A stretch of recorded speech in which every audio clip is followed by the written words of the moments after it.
دید موسی یک شبانی را به راه، کو همی گفت ای خدا و ای اله، تو کجایی تا شوم من چاکرت، چارقت دوزم کنم شانه سرت، جامه ات شویم شپشهایت کشم، شیر پیشت آورم ای محتشم، دستکت بوسم بمالم پایکت، وقت خواب آید بروبم جایکت، ای فدای تو همه بزهای من، ای به یادت هی هی و هی های من.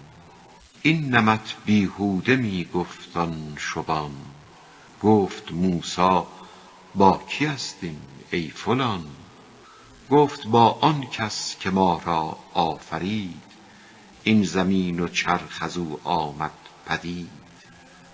گفت موسی های خیره سر شدی، خود مسلمان ناشده کافر شدی، این چه ژاژ است و چه کفر است و فشار، پنبه ای اندر دهان خود فشار. گند کفر تو جهان را گنده کرد، کفر تو دیبای دین را ژنده کرد، چارق و پاتابه لایق مر تو راست، آفتابی را چنین ها کی رواست. گر نبندی زین سخن تو حلق را، آتشی آید بسوزد خلق را. آتشی گر نامده است این دود چیست، جان سیه گشته روان مردود چیست. گر همی دانی که یزدان داور است، ژاژ و گستاخی تو را چون باور است. دوستی بی خرد خود دشمنی است، حق تعالی زین چنین خدمت غنی است. با که می گویی تو این با عم و خال، جسم و حاجت در صفات ذوالجلال. شیر او نوشد که در نشو و نماست، چارق او پوشد که او محتاج پاست. ور برای بنده ش است این گفت و گو، آن که حق گفت او من است و من خود او. آن که گفت انی مرضت لم تعد، من شدم رنجور او تنها نشد. آن که بی یسمع و بی یبصر شده است، در حق آن بنده این هم بیهده است.